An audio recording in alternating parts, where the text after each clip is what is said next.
Hello दोस्तों, आप सभी का धारा एकेडमी में स्वागत है। राजस्थान चतुर्थ श्रेणी कर्मचारी भर्ती के लिए आपने टोटल 54,000 पोस्ट निकली है, 53,749। और ये जो पेपर होगा इसमें 120 प्रश्न आएंगे। तो उसी बिल्कुल बेस के आधार पर, उसी सिलेबस के आधार पर हमने ये मॉडल पेपर आपके लिए रेडी किया है। और ये हमारी मॉडल पेपर की सीरीज़ कंटिन्यू चलती रहेगी आपके एग्ज़ाम्स तक। हमने सिलेबस के अकॉर्डिंग अलग अलग सब्जेक्ट वाइज ये मॉडल पेपर रेडी किया है। जिस टॉपिक से जितने प्रश्न आने हैं उतने ही प्रश्न हम इस सीरीज़ में आपके लिए लेकर के आ रहे हैं। आज की हमारी ये पहली सीरीज़ का पहला मॉडल पेपर है, जिसमें हम राजस्थान सामान्य ज्ञान, राजस्थान का इतिहास, कला और संस्कृति से संबंधित 20 प्रश्न आपकी इस परीक्षा में आएंगे। वो 20 प्रश्न हम आपके लिए लेकर के आए हैं। आइए शुरुआत करते हैं। लेकिन शुरुआत करने से पहले एक बार सिलेबस आप देखेंगे कि सामान्य हिंदी से 20 प्रश्न आएंगे। हिंदी का सिलेबस मैं आपको बता चुका हूँ। इंग्लिश के 15 प्रश्न आएंगे, ये सिलेबस भी मैं आपको बता चुका हूँ।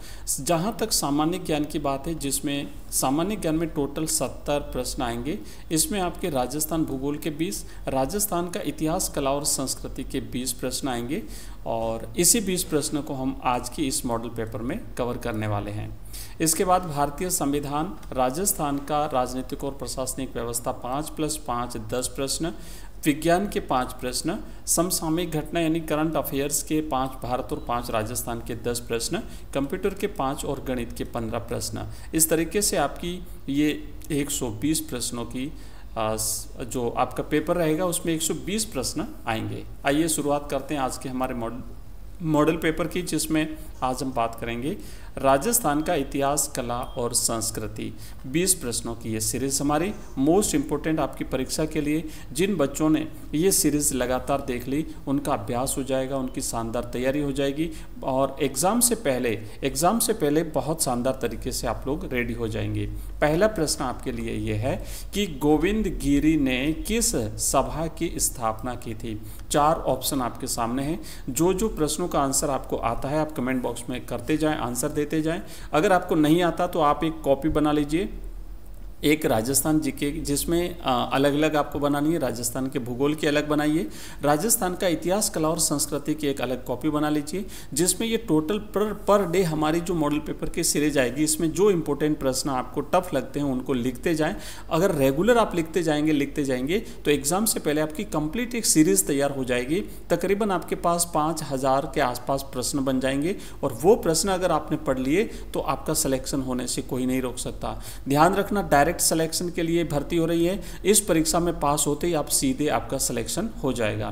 तो पहला प्रश्न ये है कि गोविंद गिरी ने किस सभा की स्थापना की थी। बच्चों, एक है धर्म सभा, दूसरी है भील सभा, तीसरी है राज सभा और चौथी है संप सभा। तो ये कोई सभाएं नहीं थी। इन तीनों सभाओं की स्थापना किसी ने नहीं करी थी। गोविंद गिरी ने संप सभा की स्थापना की थी। तो राइट आंसर रहेगा ऑप्शन 4। इस जो संप सभा है इसके बारे में हम डिटेल से भी पढ़ेंगे। तो वो डिटेल जो क्लास रहेगी हमारी टॉपिक वाइज वो हमारी अलग क्लास आती है, लेकिन केवल सीरीज है। चूंकि ये मॉडल पेपर्स है इसलिए हम केवल इसमें मॉडल पेपर्स ही करेंगे। दूसरा प्रश्न ये है कि बादला नामक पानी का बर्तन कहाँ का प्रसिद्ध है। बच्चों, आपने देखा होगा एक बोतल टाइप होता है और मिट्टी से भी बना होता है, उसके ऊपर कपड़े का लेप होता है या इस प्रकार से पानी के लिए विशेष करके बनाया जाता है, जिसमें पानी ठंडा रहता है। तो इसे बादला कहते हैं और वो बादला जो है वो जोधपुर का प्रसिद्ध है। आंसर 1 इस प्रश्न का सही जवाब रहेगा ऑप्शन 1। तीसरा प्रश्न है कि जोधपुर जिले के बोरुंदा में रूपायन संस्थान का संस्थापक कौन था। मोस्ट इंपोर्टेंट प्रश्न है, ध्यान देना। ऑप्शन 1 है विजयदान देथा, ऑप्शन 2 है देवीलाल सामर, ऑप्शन 3 है कोमल कोठारी और ऑप्शन 4 है कृपाल सिंह शेखावत। ये सभी हस्तियां बहुत ही महत्वपूर्ण हैं, प्रसिद्ध हैं। इन सब पर प्रश्न आएंगे आगे। आप लगातार एक एक करके इनको नोट करते जाएं। तो राइट आंसर रहेगा यहाँ पे ऑप्शन 3, कोमल कोठारी ने बोरुंदा में रूपायन संस्थान की स्थापना करी थी। चौथा प्रश्न है कि नाथ द्वारा शैली के पेंटिंग्स को सामान्यतः कहा जाता है। जो हमारी पेंटिंग्स जो चित्रकला शैलियाँ हैं उसमें जो पेंटिंग्स होती है, विशेष करके नाथ द्वारा में नाथ जी के पीछे जो एक कपड़ा लगाया जाता है, उस कपड़े पर जो पेंटिंग्स होती है उस पेंटिंग्स को पिछवाई के नाम से जाना जाता है। तो इस प्रश्न का राइट आंसर रहेगा पिछवाइयाँ। चूँकि भगवान की मूर्ति के पीछे एक कपड़ा लगाया जाता है, उसमें ये पेंटिंग्स होती है, तो उसे पिछवाइयाँ कहते हैं। सही आंसर रहेगा ऑप्शन 1। लहरिया एक ओढ़नी होती है जो महिलाएं ओढ़ती है। बनी ठनी चित्रशैली का एक महत्वपूर्ण चित्र है। तो इस तरीके से ये सारे ऑप्शन आपको ध्यान रखना है। नेक्स्ट 5वां प्रश्न है बच्चों, पंचतंत्र चित्रांकन किस चित्र शैली की प्रमुख विशेषता। आपने पंचतंत्र की कहानियां पढ़ी होगी जिसमें पशु पक्षियों के माध्यम से नैतिक शिक्षा दी जाती है। तो ये पंचतंत्र का जो चित्रांकन हुआ है वो कौन से चित्र शैली में हुआ है? बूंदी चित्र शैली में, नाथद्वारा चित्र शैली में, मारवाड़ चित्र शैली में या ढूंढाड़ चित्र शैली में? ये जितनी भी चित्र शैलियाँ इन सबकी अपनी अपनी विशेषता हैं। डिटेल क्लास हमारी अलग से आएगी, अभी केवल मॉडल पेपर्स हो रहा है। तो ध्यान रखना है मारवाड़ चित्रशैली जो है उसकी विशेषता है पंचतंत्र का चित्रांकन। नेक्स्ट है 6वां प्रश्न, बीकानेर के लहरिये और मोंडे प्रसिद्ध हैं, तो सांगानेर के क्या प्रसिद्ध हैं? अब देखो बीकानेर के लहरिये प्रसिद्ध है, ये बात भी ध्यान रखना। मोंडे भी प्रसिद्ध है और सांगानेर जो है जहाँ की सांगानेरी प्रिंट प्रसिद्ध है। ये एक प्रकार की जो अलग अलग विशेषता होती है अलग अलग स्थानों की। तो सांगानेरी प्रिंट सांगानेर जयपुर की प्रसिद्ध है, ये आपको ध्यान रखना है। अजरक प्रिंट, जाजम प्रिंट, ये सारी छपाइयाँ हैं कसीदाकारी, ये अलग अलग जगह की प्रसिद्ध है जो हम आगे के प्रश्नों में करेंगे। 7वां प्रश्न है हमारा, बेली कृष्ण रुक्मणीरी के द्वारा लिखी गई है, मतलब किसके द्वारा लिखी गई है? ये महत्वपूर्ण रचना है। कान्हरदेव के द्वारा, करणीदान के द्वारा, सदाशिव के द्वारा या फिर पृथ्वीराज राठौड़ के द्वारा। तो पृथ्वीराज राठौड़ ने पाथल और पीथल के नाम से जाने जाते हैं। इन्होंने बेली कृष्ण रुक्मणीरी की रचना करी है। आंसर इसका ऑप्शन 4 राइट है। 8वां प्रश्न है कि जयपुर ब्लू पॉटरी के लिए प्रसिद्ध है। कई बार ये प्रश्न बनता है ब्लू पॉटरी कहाँ की प्रसिद्ध है? तो ध्यान रखना जयपुर की प्रसिद्ध है। यह चित्रकारी किन बर्तनों पर की जाती है? कांच और चीनी के बर्तनों पर, केवल कांच के बर्तनों पर, केवल चीनी मिट्टी के बर्तनों पर या फिर पीतल के बर्तनों पर की जाती है? तो ध्यान रखना जो चीनी मिट्टी के बर्तन होते हैं उसके ऊपर जो चित्रकारी की जाती है उसे ब्लू पॉटरी कहते हैं। ये जयपुर की प्रसिद्ध है। नेक्स्ट है 9वां प्रश्न, निम्न में से राजस्थान के किस रीति रिवाज का संबंध विवाह से है? हमारे यहाँ पे 16 प्रकार के जो संस्कार माने गए हैं उसमें अलग अलग प्रकार के रीति रिवाज होते हैं। जैसे झडूला है तो आपने देखा होगा जो छोटा बच्चा होता है तो ये जन्म से रिलेटेड उसका एक प्रकार से जो उसके केस होते हैं वो सबसे पहले उतारे उसे झडूला करना कहा जाता है। पनघट पूजा जो है वो महिलाओं से रिलेटेड एक त्यौहार होता है जो कुएं पर जाकर के पूजन करवाया जाता है।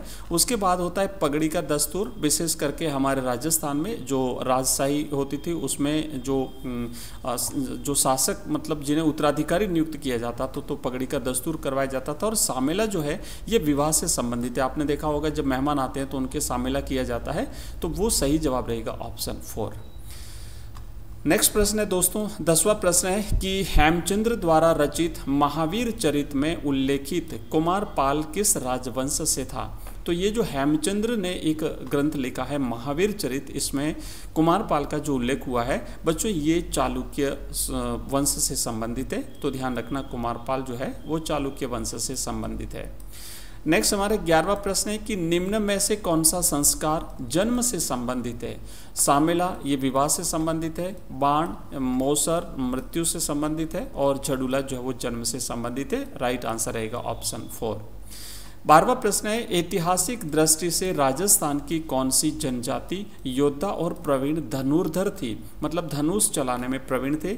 ऑप्शन 1 है धान का, दूसरा है भील, तीसरा है गरासिया जनजाति और चौथा है बागलिया। तो बच्चों राइट आंसर रहेगा ऑप्शन 2। भील जनजाति जो है वो राजस्थान में धनुर्धर के नाम से जानी जाती है, मतलब धनुष चलाने में बड़े प्रवीण जाति थी ये। 12वां प्रश्न के बाद 13वां प्रश्न है सामाजिक सहकारी संस्था हेलरू राजस्थान की किस जनजाति से संबंधित है? ये एक प्रकार की संस्था है जो किसी जनजाति से संबंधित है। ये ऑप्शन 1 है सहरिया, दूसरा है कंजर, तीसरा है भील मीणा और चौथा है गरासिया। तो बच्चों राइट आंसर रहेगा ऑप्शन 4, गरासिया जनजाति से संबंधित है। 14वां प्रश्न है नड़ वाद्य यंत्र राजस्थान के किस क्षेत्र में अधिकांशतः प्रयुक्त होता है? नड़ एक प्रकार का वाद्य यंत्र है जो राजस्थान में जैसलमेर में प्रयुक्त किया जाता है। सही जवाब रहेगा ऑप्शन 1 है।